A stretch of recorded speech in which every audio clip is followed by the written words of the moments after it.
তোরে আজকে নিয়ে যাবো, আজকে বিয়ে করবো। দাদা তুই বাড়িতে বিয়ে ভাই, এটা আমাদের ব্যাপার, তুই এর মধ্যে আসিস না মামুন। আরে খারাপ আচরণ, তুই তো জানোস তো ব্যাপারটা। ও আমার সাথে 3 মাস সম্পর্ক, ও এখন 70 টাকার পোলা লাগা চিপাই চাপাই এনে ওনে আলিজালি করে। তোরে আজকে আমি বিয়ে করবো। তুই বেশি জ্ঞান দিতে আসবি না। আরে ভাই তোর কথা কিছু তোর পাপ মাপ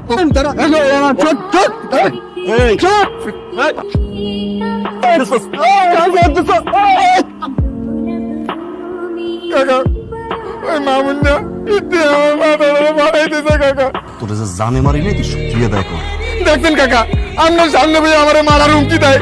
কাকা মেইন কাহিনী তো আসলে ধরছে আসমান বলে। বলো তো কি হচ্ছে? আমি কোচিং থেকে বাসায় যাইতেছিলাম, এমন সময় মামুন ভাই আমার পথ আটকাইছে। গত 7 দিন ধরে আমার অনেক বাজে প্রস্তাব দিছে, অনেক উল্টো পাল্টা কথা কইছে। আমি না একদম পাত্তা দিই নাই। পরে হাই না জিততে তোর আমার গায়ে হাত দিয়ে চেষ্টা করছে। কোন রিয়া তো আমার বাসাইছে। কাকা আপনি প্লিজ এটার একটা বিচার করেন, নাইলে আমি হ্যাঁ নামে থানায় মামলা করবো। তুই কিছু মামলা করবি? আরে কাকা মিথ্যা তো কয়। মামুন, তোমার বলছি বিচার এখনো শেষ হয় নাই। আব্বা আব্বা বিশেষ করে তুমি মিথ্যা তো কয়। আব্বা আমি যাইতেছিলাম আব্বা, এই সময় রিয়া হয়েছে আব্বা, বিশেষ করে আমি একদম এমন একটা নেককারজনক ঘটনা। এরকম একটা জঘন্য কাজ আব্বা মামুন করতে পারে না। এটা মামুন করে নাই আব্বা। আব্বা তুমি যেমনি হোক মামুন ধ্যান থেকে বাঁচাও না আব্বা। কিন্তু আমার কিছু করার নেই। কিন্তু বাধা সাথে নারী নির্যাতন মামলা। আব্বা কি করতেছো আব্বা? আব্বা ও এরকম অপরাধ করতে পারে না। বিদেশ পাঠাবেন। বিদেশে পাঠাতে টাকা কোথায়? খালি বললেই তার বিদেশে পাঠাবেন। টাকার কথা চিন্তা করবেন না। আপনি 17 বিঘা জমি আছে না, ওইটা আমার কাছে বন্ধক দিবেন, একটা টাকার ব্যবস্থা করে দিবেন। আর ওই যে ঝামেলাটা আছে না, ওইটা আমি দেখতেছি, চিন্তা ভাবনা করে দেখি। তুই বিদেশে যাবি না মানে? তুই বিদেশে যাবি, তোর ঘরে যাইব বিদেশে। তোর আমি কারণে মুখ দেখাইতে পারি না। তুই বিদেশে যাবি, এটাই আমার শেষ কথা। আমার চান্স বিদেশে চলে গেলে আমি থাকবো কেমনে? আমার ছেলেরে ছাড়া আমি কোনোদিন ভাত খাই না। আমার সামান্য পেনশনের টাকা আমি সংসার চালাইতে পারি না। আমার শেষ কথা, খবরদার আর কোনো কথা আমি চাই না। তুই বিদেশে যাবি, তুই বিদেশে যাবি।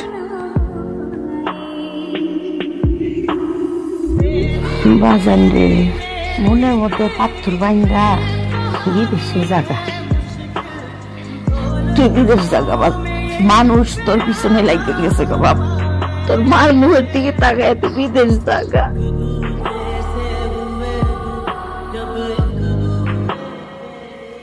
উপকার করতে গেছিলাম, ভাইকে ডাকছে, এমন এক বিপদে ফালাই দিল। না আব্বা বিশ্বাস করে, না গ্রামের কেউ। হাসাহাসি করে, টিটকারি করে, পাশ দিয়ে হাইটে গেলে বিশ্বাস করো আমি কেমন করি নাই। তুমি আর যাই করো না কেন, এরকম একটা জঘন্য কাজ জীবনে করতে পারো না। আব্বা আমার মালয়েশিয়া পাঠাই দিতেছে, আব্বা সব কাগজ করে ঠিক করে ফেলছে, তো আমার যাইতে ইচ্ছা করতেছে না। সময় কখনো এত নিষ্ঠুর হয়, চাইতে না চাইলেও চাইতে হয়। আমার একটা কথা দিবা?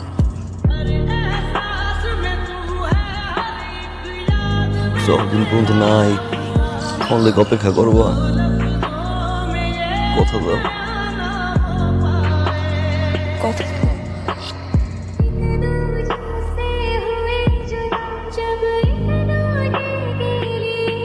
আমা তাহলে যাই, সময় তো হয়ে গেছে। তোর আব্বারে করে বলিস, তোর আব্বারে মনে করছিস পাশান। ওলার চেহারার দিকে চাইতে পারবো না, ওই কোনায় যায় কাঁদতাছে। তোর আব্বার কাছে যাইস না, তোর আব্বা স্টক করবো, তোর বিদায় মাইনা নিতে পারবো না। তোর আব্বা তোর সবচেয়ে বেশি ভালোবাসে। বাজান আমারে কথা দে, ঠিকভাবে খাওয়া দাওয়া করবি, নিজে সুস্থ থাকবি, আম করি নিয়ে টেনশন করবি না, চিন্তা করবি না। তুমি ঠিক মতো খাবা, টেনশন করবা না। আর তোমার চিন্তা করার সময় আছে ওই জায়গায়? বিদেশের মাটিতে বলে মেলা কাম করে দিতে পাবো না, আমার চিন্তা। বাজান রে, নিজের শরীরটা বেশি কষ্ট দিস না। তোর শরীরটা যদি কষ্ট পায়, মনে করবি যে আমার শরীরটা কষ্ট পাইতেছে। আর যদি মার কথা মনে পড়ে, মা গো করে ডাক দিয়া বুকটার মধ্যে হাত রাখবি। আমি মুখে থাকবো।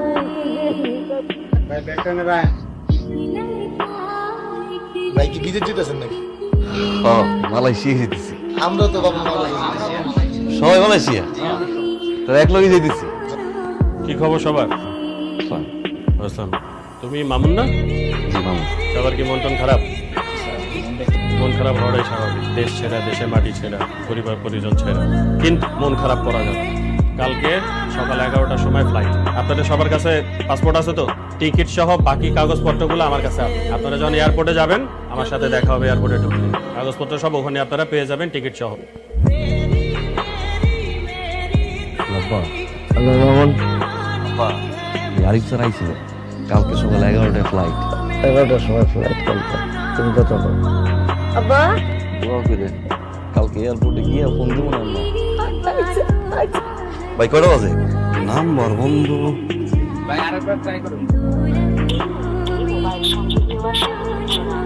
নাম্বার তো বন্ধ। কি সত্যি কইতেছেন ভাই?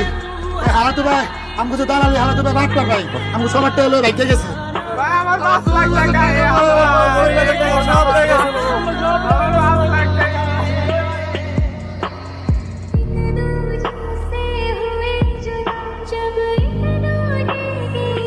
আপনার টাকা কি মেরে দিয়েছে সেটা আমার দেখার বিষয়। আপনার কাছে আমি টাকা পাই, আপনি আমার টাকা ফেরত দিবেন।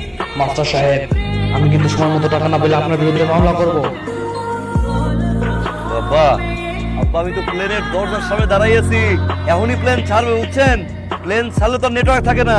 আমি ওই জায়গায় পৌঁছাইয়া সিম কিনা একটা ব্যবস্থা করে ফোন দিব না। আমার রাখি, হ্যাঁ এখন কথা বলতে পারতেছি না। এই যে ভাই আইতেছি, দাঁড়ান একটা মিনিট।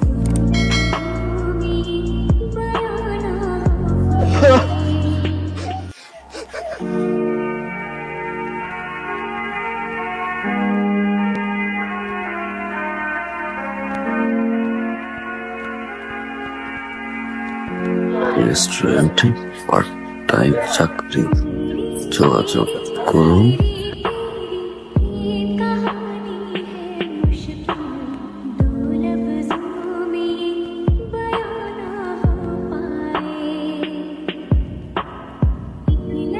তুমি তো অদ্ভুত রকম নাচ দিছো। আমার এনে সকল এরা তোমার কথাই খালি বলতেছে। আচ্ছা, তুমি কি এই কাজটা আগে করতা? না, এই প্রথম। ভাবসা গরম, কেমন জানি চুলকায়। ঢাকা শহরে ঘাম না জ্বললে টাকা আসে না, এইটাই ঢাকা শহরের নিয়ম। আম্মা কিরে নিলা, কেমন আছোস? আব্বা কেমন আছো? তুমি কেমন আছো? আমরা তো ভালো আছি। এই যে গেলা আর ফোনও দিলা না। আর সিম বন্ধু কিনতে পাইনি আব্বা। এই জায়গার সিমের মেলা দাম। ভাবলাম ফেসবুকে তো আছে, কয়দিন ফেসবুকে এই কথা কই। চাকরিটা এত ভালো আব্বা, আমাকে যে ম্যানেজার এত পাকিস্তানি, খালি হিন্দি में बात करे।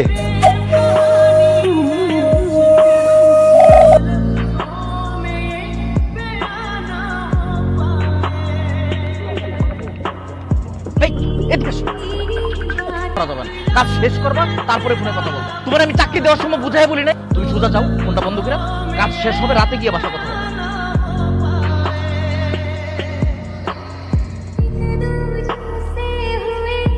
কিরে তোরা না কইছি কামে যখন থাকবো তখন কল দিবি না? কামের ভিতরে কি ফোন ধরা যায়? বারবার ফোন দিয়ে দিতেছিস। ভাইয়া রে, ভাইয়া আম্মা তো আর নাই। ভাইয়া আম্মা শেষবারের মতো তোর সাথে একটু কথা কইতে চাইছিল, কিন্তু তুই তো আর মুন্ডায় ধরলি না।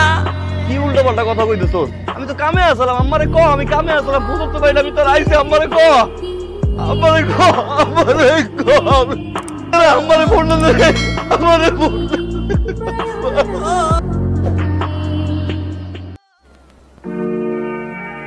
আরে ফোন দে, আরে ফোন দে। আব্বা কিভাবে আব্বা আপনি কই আব্বা?